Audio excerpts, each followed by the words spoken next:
গায়ক গায়িকা কোনো সেলিব্রিটি আমাদের মডেল নয়। আমাদের মডেল হচ্ছে বিশ্বনবী। চিল্লায় বলেন ঠিক কিনা? আমাদের মডেল হচ্ছে বিশ্বনবী সাল্লাল্লাহু আলাইহি ওয়াসাল্লামের সাহাবারা। আল্লাহর হাবিব সাল্লাল্লাহু আলাইহি ওয়াসাল্লাম বলেছেন, তোমরা যদি উহুদ পাহাড় সমপরিমাণ স্বর্ণ যদি আল্লাহর রাস্তায় দান করে দাও, আমার সাহাবারা যে এক মুঠ দান করেছিল এক মুঠ দানের সমান হবে না। তুমি খবরদার, লা তাসুব্বু আসহাবি, আমার সাহাবাদেরকে গালি দিও না, কারণ আমার সাহাবাদের যুগ হচ্ছে শ্রেষ্ঠ যুগ। খায়রুল কুরুনি কারনি সুম্মা আল্লাযীনা ইয়ালুনাহুম, সবচেয়ে শ্রেষ্ঠ যুগ সাহাবাদের যুগ, তাবেঈদের যুগ, আমার নবীর যুগ। আমার নবীর যুগ সবচাইতে শ্রেষ্ঠ যুগ, সাহাবাদের যুগ সবচাইতে শ্রেষ্ঠ যুগ, তাবেঈদের যুগ সবচাইতে শ্রেষ্ঠ যুগ। নাকি এখন যে বিজ্ঞানের উৎকর্ষতার যুগ, আমাদের রকেট আছে, রকেট লঞ্চার আছে, ব্যালিস্টিক ক্ষেপণাস্ত্র আছে, আমরা বঙ্গবন্ধু স্যাটেলাইট আকাশে পাঠিয়েছি, গোটা বিশ্বকে আমরা চোখ ধাঁধানো অনেক কিছু দিয়েছি, তাই বলে কি আমাদের যুগ শ্রেষ্ঠ যুগ? কথা বলেন। খায়রুল কুরুনি কারনি, আল্লাহর হাবিব সাল্লাল্লাহু আলাইহি ওয়াসাল্লাম বললেন আমার যুগ শ্রেষ্ঠ যুগ। সুম্মা আল্লাযীনা ইয়ালুনাহুম, এরপর আমার সাহাবীদের যুগ শ্রেষ্ঠ যুগ। সুম্মা আল্লাযীনা ইয়ালুনাহুম, এরপর আমার তাবেঈদের যুগ শ্রেষ্ঠ যুগ। ঠিক কি না? তাহলে শ্রেষ্ঠত্বের মানদণ্ডে ওনারা উত্তীর্ণ। রাদিয়াল্লাহু আনহুম ওয়া রাদু আন, আল্লাহ তাদের উপর সন্তুষ্ট, সাহাবাদের উপর, আবার সাহাবারাও আল্লাহর উপর সন্তুষ্ট। পড়েন সুবহানাল্লাহ। এর চেয়ে বড় ঘোষণা, এর চেয়ে বড় তাকাররুবাত কোন মানুষের পক্ষে আর হতে পারে? আল্লাহ কোন ওলির জন্য বলে নাই যে আল্লাহ তাদের উপর সন্তুষ্ট। শাহিদদের জন্য আল্লাহ সরাসরি এই স্টেটমেন্ট দেন নাই যে শাহিদদের উপর আমি সন্তুষ্ট। সলেহিনদের জন্য আল্লাহ এই স্টেটমেন্ট দেন নাই যে তাদের উপর আমি সন্তুষ্ট, তারাও সন্তুষ্ট। শুধুমাত্র কেবলমাত্র একমাত্র সাহাবা রিদওয়ানুল্লাহি তাআলা আলাইহিম আজমাইন, শুধুমাত্র কেবলমাত্র একমাত্র উনাদের ক্ষেত্রে আল্লাহ বলেছেন আমি সাহাবাদের উপর সন্তুষ্ট, আর সাহাবাও আমাকে পেয়ে সন্তুষ্ট। আওয়াজ করে পড়েন আল্লাহু আকবার। এজন্য ওনারা হচ্ছে আমাদের model. The companions of our beloved prophet, they are our model. সাহাবারা আমাদের মডেল। আমরা যদি অনুকরণ করি, কাউকে ফলো করি, করব বিশ্বনবীকে আর বিশ্বনবীর সাহাবাদেরকে। ঠিক কি না? একমত না দ্বিমত? জোরে বলতে হবে। এজন্য রব্বুল আলামিন বলেন মুহাম্মাদুর রাসূলুল্লাহি ওয়াল্লাযীনা মা'আহু আশিদ্দাউ আলাল কুফফারি রুহামাউ বাইনাহুম। মুহাম্মদ সাল্লাল্লাহু আলাইহি ওয়াসাল্লাম হলেন আল্লাহর রাসূল।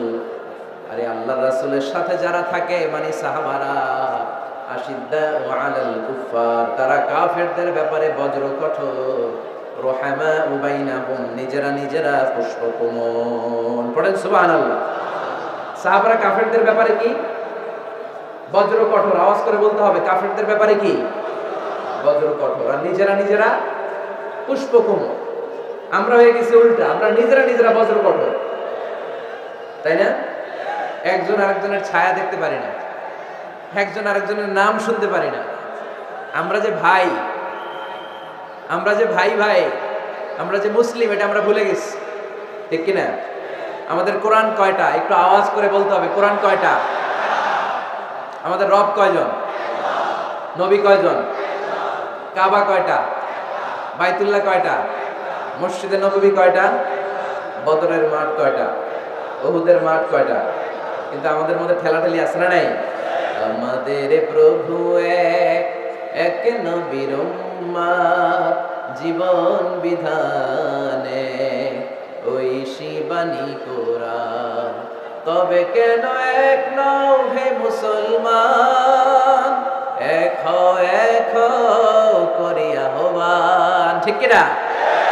বাইতুল্লাহ এক, মদিনা শরীফ এক, উহুদ পাহাড় এক, বদরের মাঠে একটা তো জীবন আর মরণ যে একটাই, একের সাথে মিলে মিশে একটাই প্রাণ, তবে কেন এক নও হে মুসলমান, এক হও করি আহ্বান। ঠিক কিনা?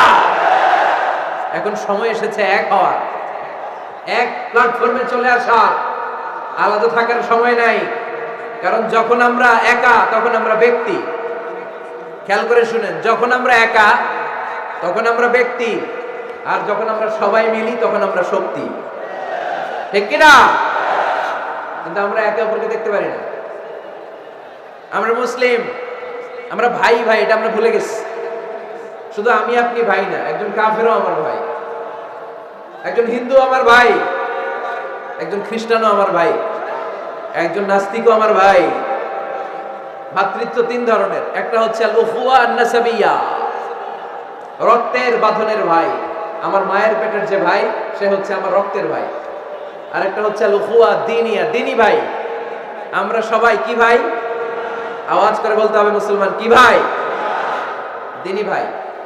আর একটা হচ্ছে আল উখুয়া আল ইনসানিয়া, মানবতার দিক থেকে ভাই।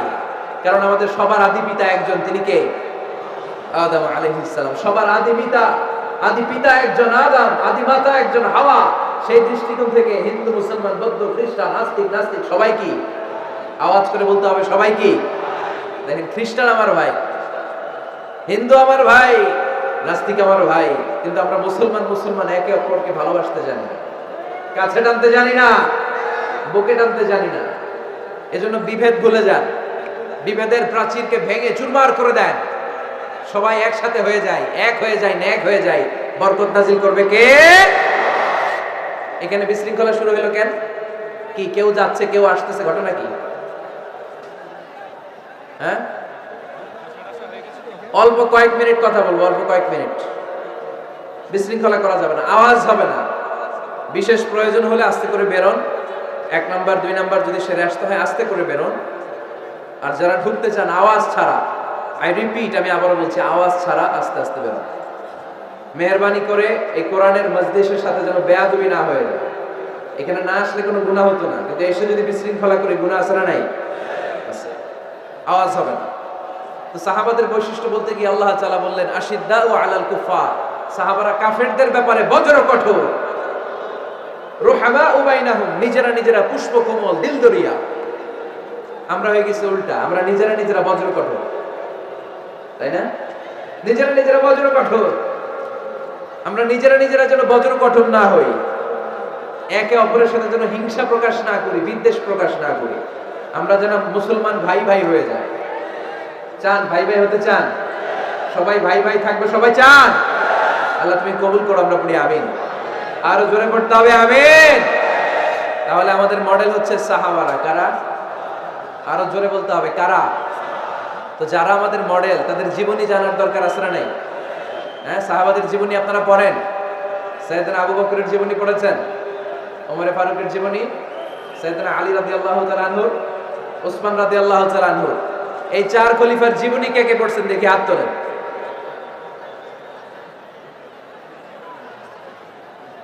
মাশাআল্লাহ, হাত নামান। বাকিরা কার জীবনী পড়ছেন? হ্যাঁ, আজকের এই মাহফিলটা, আমার আলোচনার সার্থকতা ঘটবে তখন যখন সবাই মিলে আমরা এই সিদ্ধান্ত নিতে পারবো যে আমাদের মডেল বিশ্বনবী, আমরা বিশ্বনবীর জীবনী পড়ব। আমাদের মডেল সাহাবারা, আমরা সাহাবাদের জীবনী পড়ব, এবং তাদের জীবনী থেকে যে চেতনা, যে প্রেরণা, যে অনুপ্রেরণা আমরা পাই, সেটা আমাদের জীবনে কাজে লাগাবো। জোরে বলেন ঠিক কিনা? যারা সাহাবাদের জীবনী পড়ে তারা কি কখনো মিথ্যা বলতে পারে? ঘুষ খেতে পারে? সুদ খেতে পারে? খাদ্যে ভেজাল দিতে পারে? মাছে ফরমালিন দিতে পারে? ওজনে কম দিতে পারে? ক্যাসিনোর ব্যবসা করতে পারে? পেঁয়াজের দাম বাড়াতে পারে? কোন মেয়েকে দর্শন করতে পারে? এগুলো হবে দেশপ্রেমিক, এগুলো হবে আল্লাহওয়ালা। এজন্য প্রিয় ভাইয়ের, আসুন আমরা সাহাবাদের জীবনী পড়ি এবং ওনাদের জীবনী থেকে আমরা অনুপ্রেরণা নিয়ে অনুপ্রাণিত হই। আজকে আমরা সাইয়েদনা ওমর ফারুকের জীবনী থেকে কিছু শিক্ষা আমাদের নিজেদের জন্য নিয়ে আমরা বাড়িতে ফিরব ইনশাআল্লাহ। অল্প কয়েকজন বলছে, আর জোরে বলতে হবে ইনশাআল্লাহ। মাশাআল্লাহ। সাইয়েদনা ওমর ফারুক রাদিয়াল্লাহু তাআলা আনহুর জীবনী আমরা শুনবো। কার জীবনী? আওয়াজ করে বলতে হবে, কার জীবনী? আমি যত সময় কথা বলবো, প্রশ্ন করলে উত্তর দিতে হবে বাঘের বাচ্চার মতো। আমরা ওমরে ফারুকের জীবনী শুনবো। কার জীবনী? ওমরে ফারুকের জীবনী। আল্লাহ তাআলা 3টা ঈমানি ধাক্কা ওনার হৃদয়ে দিয়ে ওনাকে ইসলামের জন্য কবুল করে নিয়েছেন। কয়টা ধাক্কা? সবাই বলতে হবে, আরো জোরে বলেন কয়টা? তিনটা। এক নম্বর ধাক্কা হচ্ছে বিশ্বনবীর দোয়ার ধাক্কা। দোয়ার একটা ধাক্কা আছে না নাই? এটা বড় ধাক্কা। এটা ব্যালিস্টিক ক্ষেপণাস্ত্রের চেয়ে কড়া, মারাত্মক। মিসাইল হামলা করলে যেমনি লক্ষ্যবস্তু ভেদ করে, দোয়ার মতো দোয়া করলো দোয়া যে লক্ষ্যবস্তুতে আঘাত আনে, ঠিক কিনা? বিশ্বনবী দোয়া করলেন, আল্লাহুম্মা আইজ্জাল ইসলাম বিহাব্বির রাজুলাইনি ইলাইক। আল্লাহ, এই মক্কার দুইজন লোকের একজনকে তুমি কালিমার সুশীতল ছায়াতলে এনে দাও। দুইজন লাগবে না, কয়জন লাগবে? জোরে বলেন, একজন। কারণ যুগ জামানা পাল্টে দিতে চাই না অনেকজন, এক মানুষই আনতে পারে জাতির জাগরণ। এক মানুষই বিপদকালে বাঁচায় কাফেলায়, ক্ষুদ্র ডিঙ্গি বাঁচায় জাহাজ অসীম দরিয়ায়। এজন্য জামানা পাল্টে দিতে লাগে কয়জন? এজন্য বিশ্বনবী আল্লাহর কাছে দোয়া করলেন, আল্লাহ মক্কার দুজনের একজন, দুজন চাই না, দুজনের যে কোনো একজনকে কালিমার সুশীতল ছায়াতলে এনে দাও। এক হলো ওমর ইবনুল খাত্তাব, হয়তো খাত্তাবের বেটা ওমরকে তুমি ইসলামের ভেতরে নিয়ে আসো, কিংবা আবি জাহাল ইবনে হিশাম, হিশামের বেটা আবু জাহেলকে তুমি মুসলমান বানায়া দাও। দুইজন চাইছেন নাকি একজন? হয় খাত্তাবের বেটা ওমর কিংবা হিশামের বেটা আবু জাহাল, দুজনের একজনকে আমার চাই। ওমরে ফারুকের জন্য দোয়াটা কবুল করে নিয়েছে কে? স্যার হইছে, ডাক্তার বলে দিছে বাঁচবে 2 মাস। কয় মাস? এরপর আমি দেখছি লোকটা 8 বছর বেঁচে ছিল। কয় বছর? ডাক্তার বলছে বাঁচবে কয় মাস, বেঁচে ছিল কয় বছর? 8 বছর। কিসের বরকতে? দোয়া। কিসের বরকতে? তাহলে দোয়ার একটা পাওয়ার আছে না নাই? একটা ধাক্কা আছে না নাই? বিশ্বনবী দোয়া করলেন, আল্লাহ হয় ওমরে ফারুককে আপনি এনে দেন, অথবা আবু জাহেলের মনটারে নরম করে দেন। ওমরে ফারুকের জন্য দোয়াটা কবুল করে নিল কে? এই দোয়ার একটা বরকত ওমরে ফারুকের হৃদয়ে ছুঁয়ে গেল। এক নাম্বার ধাক্কা। ধাক্কা সব একবারে দেওয়া যায় না। ধাক্কা একবারে দেওয়া যায়? ডাক্তারের কাছে গেলে ডাইরেক্ট কি অ্যান্টিবায়োটিক মারে? কথা বলেন, আসলে সামান্য ওষুধ দেয়, সিম্পল ডোজ, তারপরে ডোজ একটু বাড়ায়, ফাইনালি কাজ না হলে অ্যান্টিবায়োটিক মারে। কথা বলেন। প্রথম ধাক্কাটা গেল তিনি দোয়ার ধাক্কা। বিশ্বনবী দোয়া করলেন, ওই দোয়ায় ওমরে ফারুকের হৃদয়ে ছুঁয়ে গেল। এরপরে রব্বুল আলামিন ওমরে ফারুককে ধাক্কা মারলেন কোরআনের একটা সূরা দিয়ে। সূরাটার নাম হলো সূরাতুল হাক্কা। কি সূরা? কোন সূরা দিয়ে ধাক্কা দিছে? সূরা হাক্কা। সূরা হাক্কা দিয়ে দিছে এক, কথা কয় না, সূরা হাক্কা দিয়ে দিয়েছেন এক। আল হাক্কাতু মাল হাক্কা ওয়া মা আদরাকা মাল হাক্কা। সূরা হাক্কা দিয়ে আল্লাহ একটা ধাক্কা মারলেন। ওই যে দোয়া করলেন বিশ্বনবী, দোয়ার পর সাইয়েদনা ওমর ফারুকের হৃদয়ের মধ্যে উথাল পাতাল শুরু হয়ে গেল। সব সময় লুকিয়ে লুকিয়ে বিশ্বনবীরে ফলো করে। বিশ্বনবী ডানে গেলে ওমরে ফারুক ডানে যায়, বিশ্বনবী বায়ে গেলে ওমরে ফারুক বায়ে যায়। বিশ্বনবী রাত্রিবেলা নামাজ পড়লে ওমরে ফারুক পেছনে লুকিয়ে লুকিয়ে বিশ্বনবীর কোরআন শুনে। বিশ্বনবী মসজিদুল হারামের পাশে দাঁড়িয়ে রাতের এশার সালাত আদায় করছিলেন। ওই টাইমে বিশ্বনবী সূরাতুল হাক্কা তেলাওয়াত করছিলেন। কোন সূরা? সূরাতুল হাক্কা বিশ্বনবী তেলাওয়াত করেছেন। ওমরে ফারুক মন্ত্রমুগ্ধ হয়ে বিশ্বনবীর কণ্ঠের তেলাওয়াত শুনে। বিশ্বনবীর তেলাওয়াতের কণ্ঠ আমাদের কণ্ঠের মতো নাকি? বিশ্বনবীর কণ্ঠ কারি বাসাদের কণ্ঠের মতো? আহমদ বিন ইউসুফের কণ্ঠের মতো? আমার নবীর কণ্ঠের সুরের ঝংকারের সাথে পৃথিবীর কোন কারি সাহেবের তুলনা চলবে? কত মধুর, কত সুন্দর, কত অসাধারণ তেলাওয়াত করতেন আমার বিশ্বনবী। একবার তেলাওয়াত শুনলে পাগল না হয়ে কেউ থাকতে পারত না। বিশ্বনবী ওমরে ফারুককে দেখেন নাই। ওমরে ফারুক লুকিয়ে লুকিয়ে বিশ্বনবীরে ফলো করে। বিশ্বনবী এশার সালাতে সূরা হাক্কা তেলাওয়াত করতে আরম্ভ করলেন। তেলাওয়াত করতে করতে করতে করতে বিশ্বনবী সামনের দিকে যেতে লাগলেন। বিশ্বনবীর চমৎকার কণ্ঠের তেলাওয়াত শুনে ওমরে ফারুক মুগ্ধ হতে লাগলো। ওমরে ফারুক অবাক, কিরে এত সুন্দর শব্দের গাঁথনি, এত সুন্দর বাক্য, এত সুন্দর অন্তমিল, এত সুন্দর কথা, এটা কবিতার মতো লাগে। মনে হয় মুহাম্মদ কবি হয়ে গেছে। কি হয়ে গেছে? সবাই বলে মনে হয় মুহাম্মদ কবি হয়ে গেছে, কাব্য প্রতিভা দিয়ে নিজে এই কবিতা বানাইছে। ওমরে ফারুক যখন মনে মনে ভাবলেন এগুলো মনে হয় মুহাম্মদ কবিতা পড়ে, মুহাম্মদ মনে হয় কবি হয়ে গিয়েছে। ইন দা মিন টাইম বিশ্বনবী তেলাওয়াত করছিলেন সূরা হাক্কা থেকে, ওয়ামা হুয়া বিকাউলি শাইরিন কলিলাম মা তুমিনুন। এই আয়াতের অর্থ হলো এটা কোনো কবির বানানো কবিতা নয়, তোমরা অল্প সংখ্যক লোকই এই কোরআনের উপরে ঈমান আনো। সুবহানাল্লাহ পড়ো। বিষ্ণুনবী ওমরে ফারুককে দেখছে নাকি? কথা কয় না, দেখেছে? বিষ্ণুনবীর মতো তেলাওয়াত করে যাচ্ছে। ওমর ফারুক যখন মনে করলেন কি রে এই কথাগুলো এত সুন্দর, এটা মনে হয় কবিতা। ইন দ্য মিন টাইম বিষ্ণুনবী যে আয়াতটা তেলাওয়াত করছিলেন, কোইন্সিডেন্টলি দৈবাক মিলে গিয়েছে। ওই আয়াতের অর্থ ছিল এটা কোনো কবির বানানো কবিতা না, খুব অল্প সংখ্যকই তোমরা ঈমান আনো। এবার তো ওমর ফারুক আটকে উঠলেন। ঘটনা কি? আমি মনে মনে ভাবলাম মুহাম্মদ কবি, আর যেটা পড়তেছে এটা কবিতা, কিন্তু মুহাম্মদ আমার দেখেও নাই, কিন্তু বলতেছে এটা কবির বানানো কবিতা না। তাহলে মুহাম্মদ মনে হয় গণক হয়ে গেছে। কার মনে কি চলে না দেখেই বলতে পারে। নাউজুবিল্লাহ পড়বেন না? ওমর ফারুক এবার মনে মনে ভাবে মুহাম্মদ তাহলে কবি না, আগেরটা ভুল ধারণা আমি করেছি। মুহাম্মদ কবি নয়, মুহাম্মদ হলো গণক। আওয়াজ করে পড়েন নাউজুবিল্লাহ। মুহাম্মদ মানুষের মনে কি চলে গণনা করে সব টের পেয়ে যায়, সব বুঝতে পারে।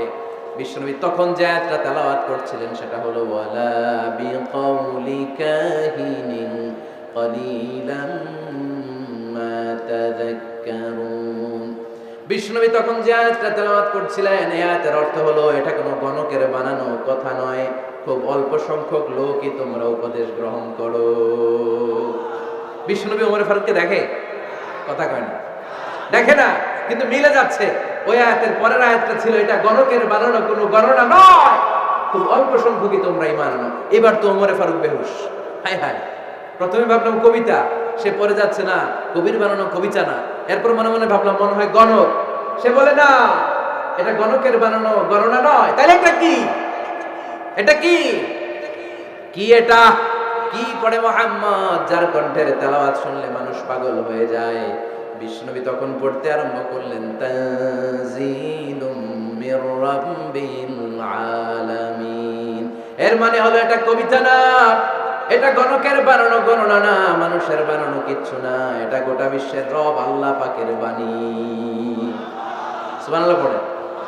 এই 2 নাম্বার ডোজ পড়লো। প্রথম ডোজ পড়ছে দোয়ার ডোজ। প্রথম ডোজ কিসের? দোয়া। 2 নাম্বার সূরা হাক্কা দিয়ে আল্লাহ দিলেন এক ধাক্কা। এই সূরা হাক্কার ওই ঘটনার পর ওমর ফারুক তো পাগল পড়া, কি ঘটে গেল আমার সাথে ওই দিন। আমি মনে মনে যা ভাবি সব মুহাম্মদ বুঝে।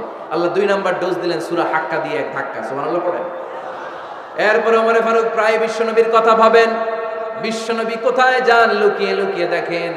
এবার রব্বুল আলামিন ভাবলেন এবার সূরা তাহা দিয়ে আমি 3 নাম্বার ডোজ দিয়ে দিব। পড়েন সুবহানাল্লাহ। এবার 3 নাম্বার ডোজ পাবেন, কিন্তু শয়তান ওয়াসওয়াসা দিচ্ছে, ওমর ফারুক যাও, মক্কায় ঘোষণা হয়েছে মুহাম্মদের কল্লা এনে দিতে পারলে এত এত স্বর্ণমুদ্রা। শয়তানের ওয়াসওয়াসায় আবার ভুল পথে হাঁটতে লাগলেন সাইয়েদনা ওমর। নাঙ্গা তরবারি নিয়ে বিশ্বনবীর মাথা কাটার জন্য বের হয়ে গেলেন। বনু জাহারা গোত্রের একটা লোক বলে ওমর তুমি কোথায় যাও? ওমরে ফারুক বলেন মুহাম্মাদের কল্লা কাটার জন্য যাচ্ছি। পড়েন নাউজুবিল্লাহ। আবু জাহারা গোত্রের লোক বলে তুমি মুহাম্মাদের কল্লা কাটতে যাও? আরে তোমার বোন ফাতিমা বিনতে খাত্তাব আর তোমার বোনের জামাই সাঈদ, এরা তো দুজন কালিমা পড়ে মুসলমান হয়ে গেছে। আরে মুহাম্মাদের কল্লা পরে কেটো, আগে ঘর সামলাও। যে ওমর আগে ঘর সামলাও, পরে তুমি মুহাম্মাদের কল্লা কাটতে যাও। ওমরে ফারুক রেগে গেলেন, রাস্তা ঘুরিয়ে বাড়ির দিকে চলতে আরম্ভ করলেন। রাগে তিনি গড়গড় করছেন। ওমরে ফারুকের বোন ফাতিমা বিনতে খাত্তাব, বোনের জামাই সাঈদ, তাদের দুইজনকে খাব্বাব রাদিয়াল্লাহু তাআলা আনহু সূরা তাহা ঘরের ভিতরে তেলাওয়াত করে শোনাচ্ছিল। পড়েন সুবহানাল্লাহ। সূরা তাহা দিয়ে আল্লাহ একটু করে ধাক্কা মারবে আরেকটা। ওমরে ফারুক যখন আসলেন, ওমরে ফারুকের আওয়াজ শুনে খাব্বাব রাদিয়াল্লাহু তাআলা আনহু লুকিয়ে গেলেন। ওমরে ফারুক দরজার মধ্যে কড়া নাড়লেন। বোন বলে কে তুমি? সাইয়েদনা ওমর বললেন আমি ওমর। খুলে দেওয়া হলো। ঘরের ভেতরে ঢুকেই কথা নাই বার্তা নাই, নিজের আপন বোনকে মারতে শুরু করলো ওমর। বোন জামাইকে আঘাত করতে শুরু করলো। মারতে মারতে নিজের কলিজার টুকরা বোনকে, বোনের জামাইকে সাইয়েদনা ওমরে ফারুক পিটাতে পিটাতে রক্তাক্ত করে ফেললেন। গা দিয়ে ফিনকি বের হয়ে যখন রক্ত বের হয়, সাইয়েদনা ওমরে ফারুকের দিলের মধ্যে মায়া তৈরি হয়ে যায়। সাইয়েদনা ওমরে ফারুক বললেন আমার কলিজার টুকরা বোন আর বোন জামাই, তোরা কেন মুহাম্মাদের কথায় পাগল হলি? বুঝলাম না কেন মক্কার লোকগুলো পাগল পড়া হয়ে সব মুহাম্মাদের দলে চলে যায়। কি এমন কথা মুহাম্মদ তোদের শোনায়, কি এমন বাণী তোদের শোনায়, যে বাণী শুনে সব তোরা মুহাম্মদের দলে চলে গেলি? কি আছে মুহাম্মদের কাছে? কি কি জাদুটা? কি কি জাদু পেলি সেখানে? আমার একটু দেখা। বোন ফাতেমা বলে, না ভাই, ইন্নাকা রিজিস, তুমি নাপাক, লা ইয়ামাসসুহু ইল্লাল মুতাহহারুন, পাক পবিত্র না হয়ে আল্লাহর এই কালামে স্পর্শ করা যায় নাকি? আওয়াজ করে বলেন, স্পর্শ করা যায়? ভাই তুমি গোসল করে আসো, তাহলে তোমার হাতে তুলে দিব, তুমি পড়লেই বুঝতে পারবা কি আছে আল্লাহর এই কোরআনে। সুবহানাল্লাহ পড়েন। সাইয়েদনা ওমর ফারুক গোসল করে আসলেন। বোন এবার সূরা তাহা চামড়ার মধ্যে সূরাতু তাহার কিছু অংশ লিখে খাব্বাব রাদিয়াল্লাহু তাআলা আনহু লুকিয়েছিলেন, ওনার হাত থেকে সূরা তাহার অংশটা নিয়ে সাইয়েদনা ওমর ফারুকের বোন ওমর ফারুকের হাতে দিয়ে বলল, ভাই তুমি আসার আগে এই অংশটা সবাই মিলে তেলাওয়াত করছিলাম। ওমর ফারুকের হৃদয়টা তখন একেবারে নরম, কারণ আগে ধাক্কা খাইছে কয়টা? জোরে বলতে হবে। প্রথম ধাক্কাটা কিসের? হ্যাঁ, দোয়া। দ্বিতীয়টা হাক্কা, সূরার নাম হাক্কা দিয়ে দিয়েছেন আল্লাহ, হাক্কা। এবার দিলেন সূরা তাহার ধাক্কা। ওমর ফারুক হাতে নিলেন, খুব ভালো আরবি জানতেন, চমৎকার আরবির অর্থ বুঝতেন, কারণ আরবি ভাষাভাষী মানুষ। হাতে নিয়ে নজর দেওয়ার পরে ওনার চোখ দিয়ে দাঁড় দাঁড় করে পানি বের হয়ে গেল। ওমর ফারুক আয়াতগুলোর দিকে তাকিয়ে পড়তে আরম্ভ করলেন, তাহা মা আনজালনা আলাইকাল কুরআনা লিতাশকা ইল্লা তাযকিরাতান লিমান ইয়াখশা তানজিলাম মিম্মান খালাকাল আরদা ওয়াস সামাওয়াতিল উলা। পড়েন সুবহানাল্লাহ।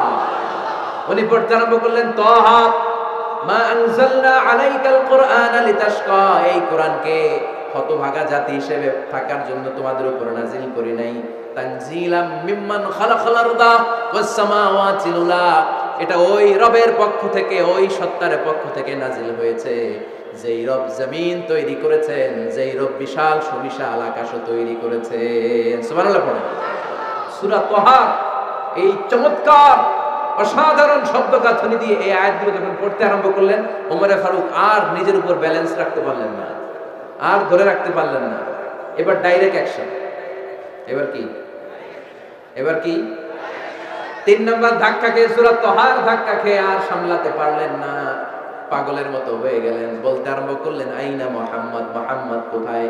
সাইয়েদনা খাব্বাব বললেন, বিশ্বনবী সাফা পাহাড়ের পাদদেশে দারুল আরকাম ইবনে আবিল আরকামের ঘরে বসে বসে লুকিয়ে লুকিয়ে কোরআনের দাওয়াত দিচ্ছে। ওমর, তুমি যদি মুহাম্মদ সাল্লাল্লাহু আলাইহি ওয়াসাল্লামের দেখা পেতে চাও, তাড়াতাড়ি দারুল আরকামের ঘরের দিকে ছুটে যাও। ওমর ফারুক তলোয়ার নিয়ে ছুটলেন, পাগলের মতো ছুটলেন, আর ধৈর্য ধারণ করতে পারেন না। বিশ্বনবীর নূরানি চেহারাটা একবার দেখার জন্য পাগলের মতো ছুটতে আরম্ভ করলেন। ওমর ফারুককে দারুল আরকামের কাছে আসতে দেখে বিশ্বনবীর চাচা হামজা ইবনে আব্দুল মুত্তালিব এসে বলেন, নবী তাড়াতাড়ি দারুল আরকামের ঘর থেকে আপনি পালিয়ে অন্য কোথাও চলে যান। ওই যে ওমর ইবনে খাত্তাব নাঙ্গা তলোয়ার নিয়ে আপনার উপর আক্রমণ করার জন্য ছুটে আসছে গো নবী। বিশ্বনবী বললেন, ও আমার সাহাবারা, ও আমার চাচা হামজা, সবাই আপনারা সরে যান, ওমররে আসতে দেন, ওমররে বাধা দিয়েন না। কারণ কিছুদিন আগে তাহাজ্জুদের নামাজ পড়ে আমি আল্লাহর কাছে একটা বিশেষ দোয়া করেছি, আমার মন বলছে ওই দোয়াটা আল্লাহ কবুল করতে শুরু করেছে। ওমর ফারুক চলে আসলেন, এসে কোনো কথা নাই, চিৎকার দিয়ে বললেন, আশহাদু আল্লা ইলাহা ইল্লাল্লাহ ওয়া আশহাদু আন্না মুহাম্মাদান আবদুহু ওয়া রাসূলুহু, আমি সাক্ষ্য দিলাম আল্লাহ এক, অদ্বিতীয়, আল্লাহ ছাড়া কোনো ইলাহা নাই, নিশ্চয় আপনি মুহাম্মদ আল্লাহর বান্দা এবং রাসূল। সুবহানাল্লাহ পড়েন। এই কালমা শাহাদাতের ভেতরে আল্লাহর কথা, আমার নবীর কথা ঢুকিয়ে দিয়েছে কে? ঝিনুকের ভেতর লুকিয়ে থাকে যেমন মতি, ঝিনুকের ভেতর লুকিয়ে থাকে যেমন মতি, কালমা শাহাদাতে আছে আল্লাহ আল্লাহর জ্যোতি কালমা শাহাদাতে আছে আল্লাহর জ্যোতি। পড়েন, ঝিনুকের ভেতর লুকিয়ে থাকে যেমন মতি, ঝিনুকের ভেতর লুকিয়ে থাকে যেমন মতি, কালমা শাহাদাতে আছে আল্লাহর জ্যোতি, কালমা শাহাদাতে আছে আল্লাহর জ্যোতি। পড়েন আল্লাহু আকবার। ওই শাহাদাতের জ্যোতি সাইয়েদনা ওমর ফারুকের হৃদয়টারে উজ্জ্বল করে দিল। দুনিয়ার সব ভয়কে পেছনে ফেলে এক আল্লাহর ভয়কে অন্তরে ধারণ করে আওয়াজ করে বললেন, আশহাদু আল্লা ইলাহা ইল্লাল্লাহু ওয়াহদাহু লা শারীকা লাহু ওয়া আশহাদু আন্না মুহাম্মাদান আবদুহু ওয়া রাসূলুহু। পড়েন সুবহানাল্লাহ। তিনটা ধাক্কা। কয়টা? সবাই বলতে হবে কয়টা? প্রথম ধাক্কাটা দোয়া, দ্বিতীয় ধাক্কা হাক্কা, তৃতীয় ধাক্কা সূরা তাহা। তিনটা ধাক্কার মাধ্যমে সাইয়েদনা ওমর ফারুককে মুসলমানদের লিডার বানায় দিল কে? ওমর ফারুক কালিমা পড়ে মুসলমান হয়ে গেছে। মুসলিম সাহাবাদের মধ্যে আনন্দের বন্যা বয়ে গেল। বিশ্বনবী খুশি হয়ে গেলেন, আল্লাহ শুকরিয়া করলেন, আল্লাহ তুমি আমার দোয়া ফিরিয়ে দাও নাই। আমি বলেছি দুজনের একজনকে চাই, তুমি ওমর ফারুককে দান করেছো। পড়েন আলহামদুলিল্লাহ। এবার ওমর ফারুক বিশ্বনবীর প্রশ্ন করলেন, নবী আলাসনা আলাল হক, আমি প্রশ্ন করি উত্তর দেন, আমরা কি সত্যের উপর নাই? বিশ্বনবী বললেন, বালা ওমর, আমরা এই সত্যের উপরে আছি। আমাদের কোরআন কি সত্য নয়? বিশ্বনবী বললেন, কোরআনও সত্য। আমাদের রব আল্লাহ কি সত্য নন? বিশ্বনবী বললেন, সত্য। ওমর ফারুক বললেন, তাহলে ফিমাল ইখতিফা, তাহলে লুকিয়ে লুকিয়ে আর গোপনে দাওয়াতি কাজ কেন? আপনি সত্য নবী, কোরআন সত্য কিতাব, আমার রব আল্লাহ সত্য, আর আমি ওমর কালিমা পড়ে মুসলমান হয়ে গিয়েছি, তাহলে ফিমাল ইখতিফা, আর লুকিয়ে লুকিয়ে কোরআনের দাওয়াত দিবেন কেন? বের হন, মক্কার শহরের মাঝখানে চলে আসেন, চিৎকার করে আমরা আল্লাহর নামের ঘোষণা দেব। বিশ্বনবী বললেন, না ওমর,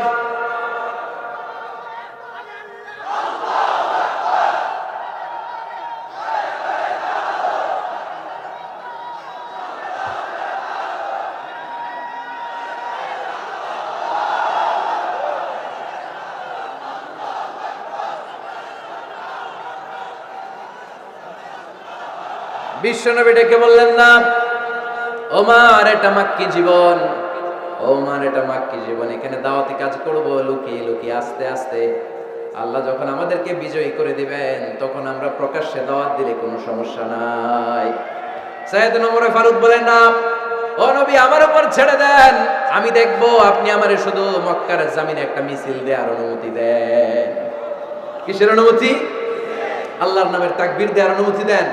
বিশ্বনবী বললেন, ঠিক আছে, সাবধানে তাকবীর দিও। ওমর ফারুক তাকবীর দেওয়ার জন্য লক্ষ্য খুঁজতে আরম্ভ করলেন। মুসলিম 11 জন সাহাবাকে খুঁজে পেলেন। কয়জন?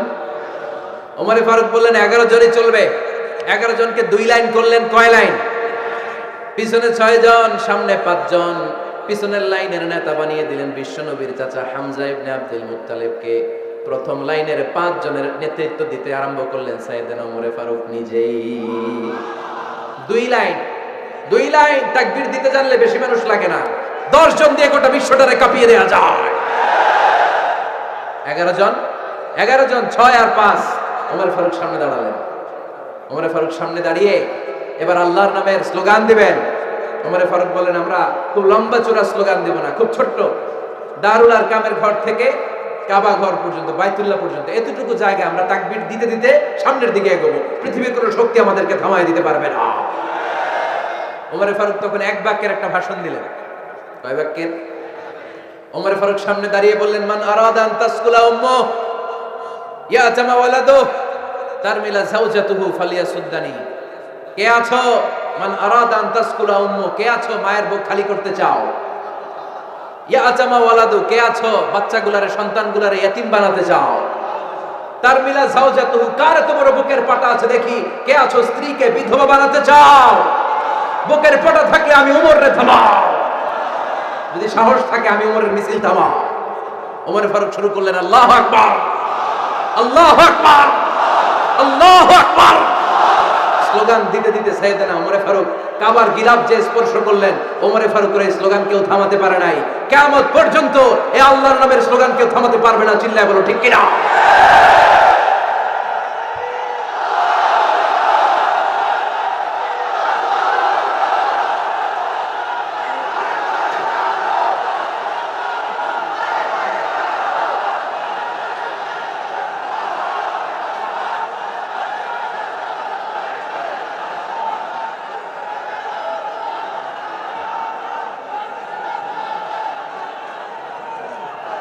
ওমর ফারুকের স্লোগান সেদিন মক্কায় কেউ থামাইতে পারছিল? আওয়াজ করে বলতে পারছিল? এখনো আল্লাহর নামের স্লোগান কেউ থামাই দিতে পারবে? কিয়ামত পর্যন্ত আমার রবের স্লোগান কেউ থামাতে পারবে? পারবে না। ওমর ফারুক স্লোগান দিলেন, আবু জাহেল, উতবা, শাইবা, ওয়ালিদ ইবনে মুগীরা আল্লাহু আকবার ধ্বনি শুনে বাইরে আসছে। কিরে এত বড় স্লোগান, আমাদের কাছ থেকে পারমিশন নেয় নাই, অনুমতি নেয় নাই। অনুমতি নেওয়া ছাড়াই স্লোগান শুরু। বের হয়ে দেখে মিছিলের সামনে ওমর। ওমরে ফারুককে দেখে আবু জাহেল দিছে এক দৌড়, উতবা দিছে আরেক দৌড়, শাইবা দিছে বহু দৌড়। সুবহানাল্লাহ পড়বেন না? এজন্য ওমর বেশি লাগে না, ওমর লাগে একজন। চিল্লায় বলতে হবে, ওমরে ফারুক লাগে কয়জন? একজন ওমরই গোটা বিশ্বের চেহারা পাল্টে দিতে সক্ষম। চিল্লায় বলেন ঠিক কিনা? গোটা বিশ্বে মুসলমানদের আছে করুণ অবস্থা। আমাদের কোনো সেন্ট্রাল লিডারশিপ নাই।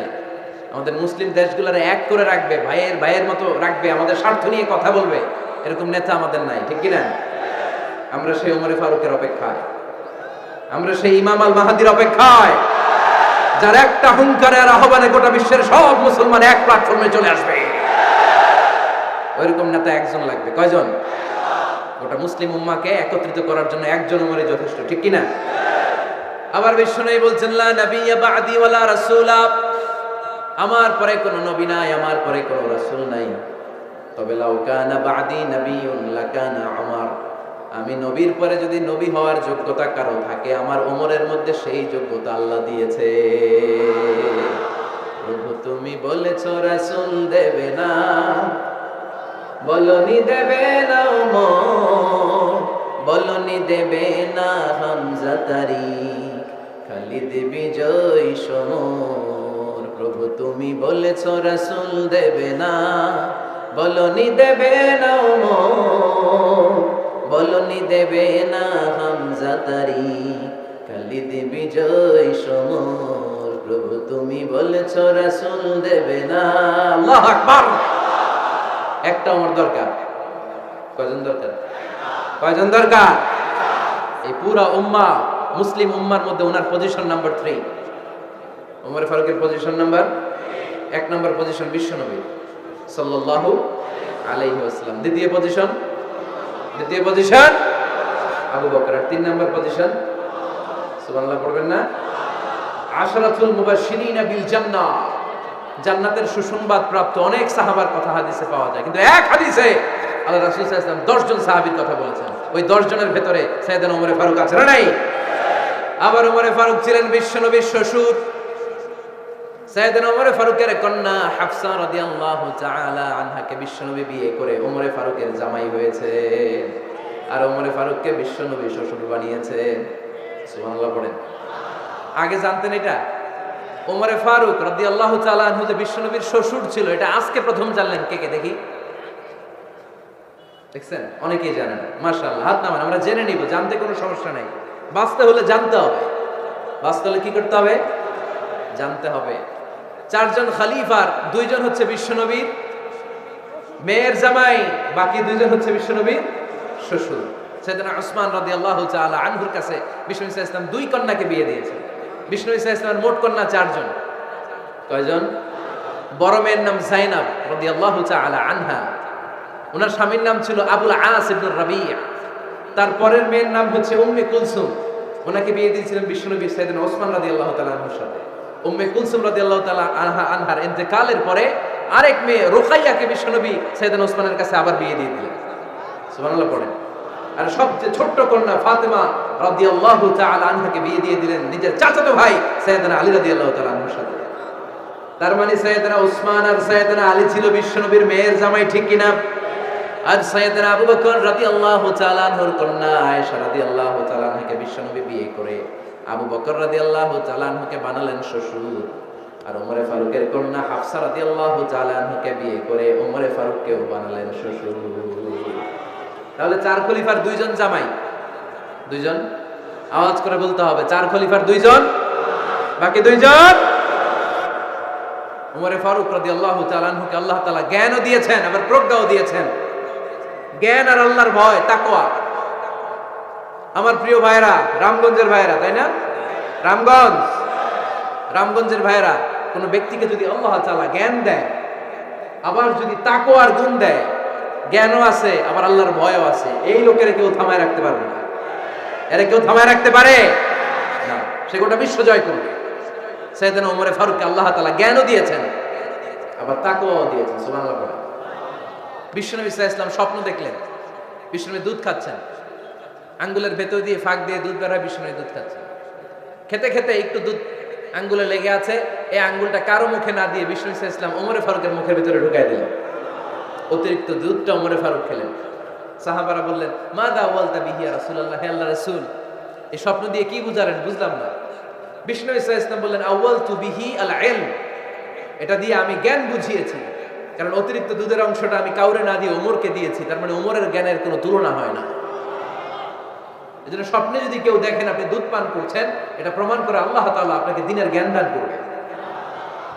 আবার বিশ্বনবী সাল্লাল্লাহু আলাইহি ওয়াসাল্লাম আবার আরেক রাতে স্বপ্ন দেখলেন, সাহাবারা লাইন ধরে বিশ্বনবীর সামনে দাঁড়ানো, কোন সাহাবার জামা নাভি পর্যন্ত, কোন সাহাবার জামা হাঁটু পর্যন্ত, কোন সাহাবার জামা টাকনু পর্যন্ত, কোন সাহাবার জামা আরো ছোট, কিন্তু ওমরে ফারুকের জামা বিশ্বনবী দেখলেন এত বড়, টেনে হিচড়ে হিচড়ে বিশ্বনবীর সাথে চলছে। সুবহানাল্লাহ পড়বেন না? সাহাবারা বললেন, মাযা ওয়ালতা বিহি ইয়া রাসূলুল্লাহ, হে আল্লাহর রাসূল, এটা দিয়ে আপনি কি বুঝাতে চাইলেন? বিশ্বনবী বললেন, আউয়ালতু বিহি আত তাকওয়া, এটা দ্বারা আমি দ্বীন, দ্বীনদারি বোঝালাম, তাকওয়া বোঝালাম। সুবহানাল্লাহ পড়েন। বিশ্বনবী দেখলেন কোন সাহাবার জামা এতটুকু, কোন সাহাবার জামা এত লম্বা, কোন সাহাবার জামা পা পর্যন্ত লম্বা।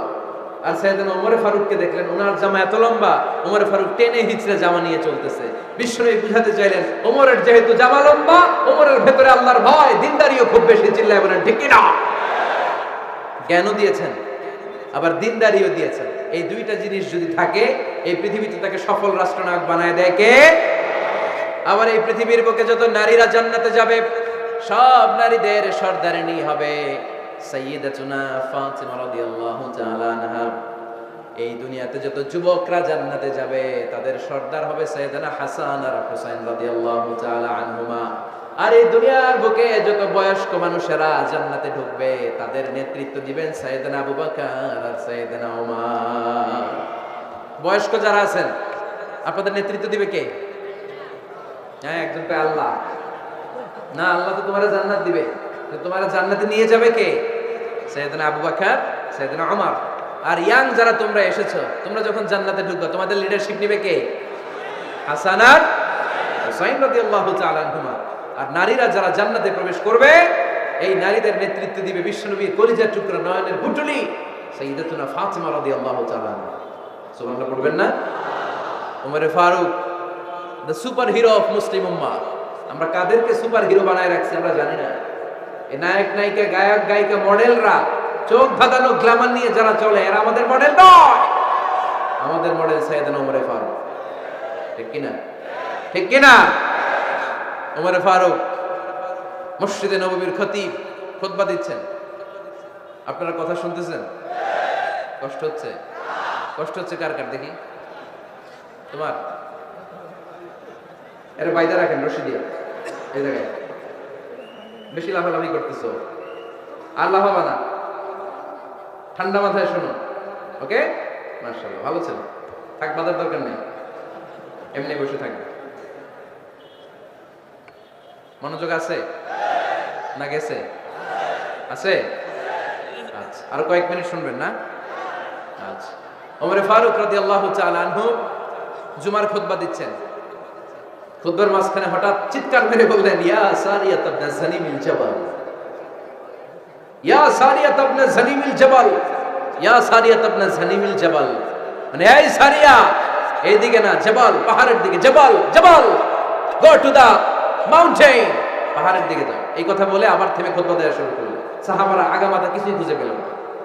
আগের কথার সাথে মিল নাই, পরের কথার সাথে মিল নাই। জুমার নামাজ শেষ। সাহাবারা বললেন, আমিরুল মুমিনিন, খলিফাতুল মুসলিমিন ওমরে ফারুক জুমার খুতবা দেওয়ার সময় হঠাৎ চিৎকার মেরে বললেন, ইয়া সারিয়াত ইবনে জানিমিল জাবাল। আপনার এই বাক্যের সাথে আপনার খুতবার আগের কথার কোনো মিল পেলাম না, পরের কথারও কোনো মিল পেলাম না। আপনি বুঝিয়ে বলেন, কেন বলেছেন, আমরা তো বুঝলাম না।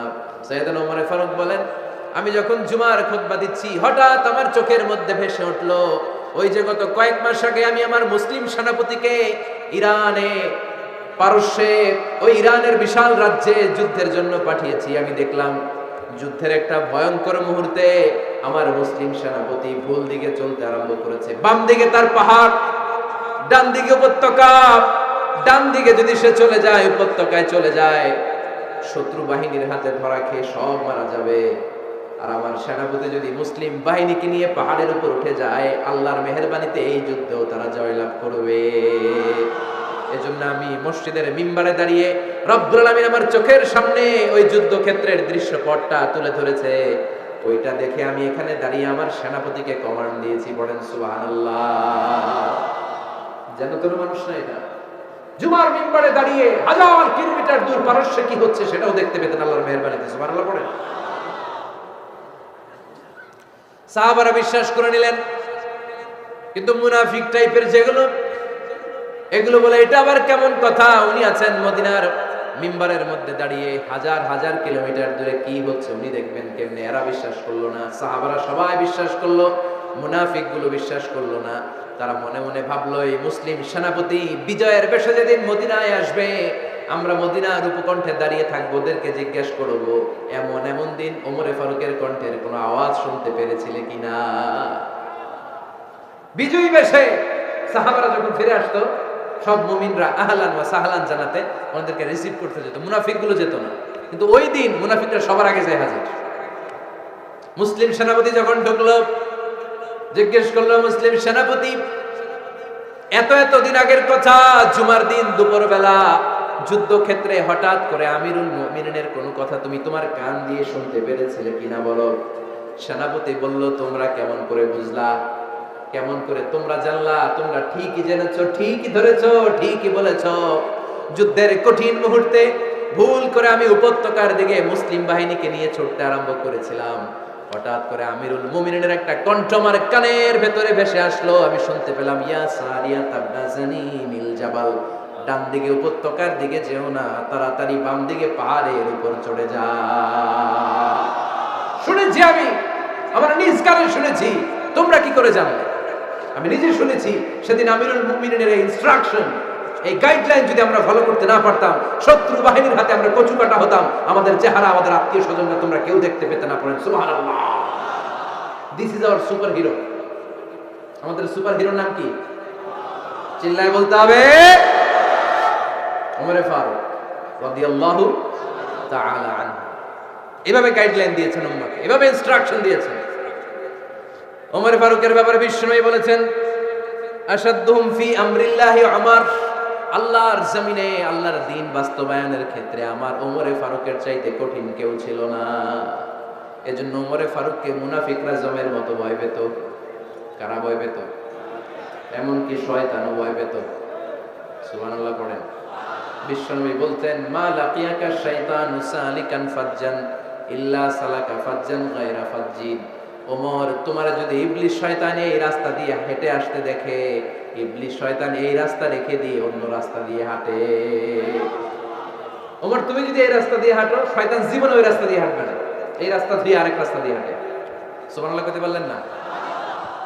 আল্লাহর হাবিব সাল্লাল্লাহু আলাইহি ওয়াসাল্লামের স্ত্রীরা মাঝে মাঝে রাসূল সাল্লাল্লাহু আলাইহি ওয়াসাল্লামের কাছে বায়না ধরতো, নবী আমাদেরকে এইটা দেন, ওইটা দেন, আমাদের ঘরে এইটা নাই, ওইটা নাই। বিশ্বনবীকে, আমার কাছে কিচ্ছু নাই, থাকলে এনে থাকো, নাইলে যাও।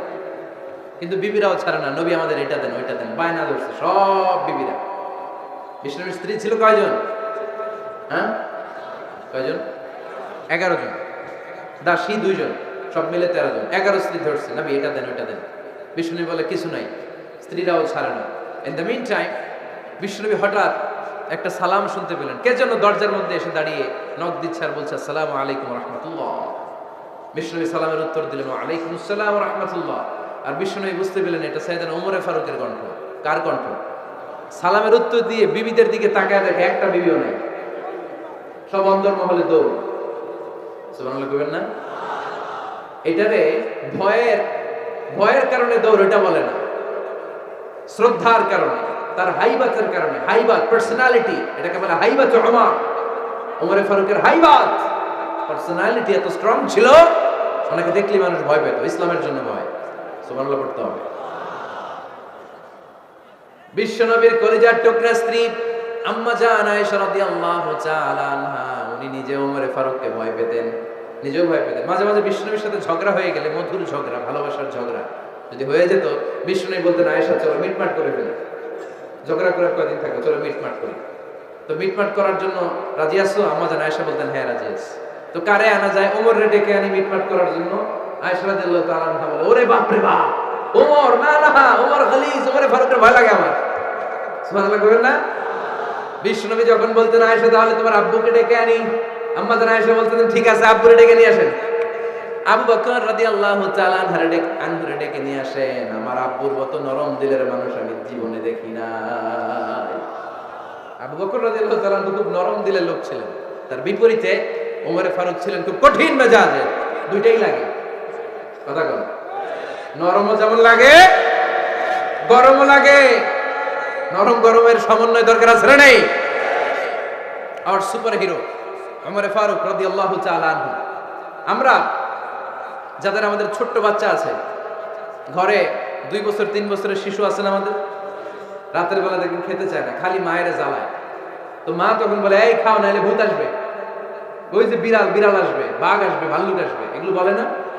এগুলো বলে ভুলিয়ে বালিয়ে বাচ্চাকে ভয় দেখিয়ে খাওয়াতে চায়। লক্ষ্মীপুরে আপনারা কিসের ভয় দেখান? হ্যাঁ, ভূতের? কিসের কিসের? বাঘের? কালা বিলাই, কালাচান।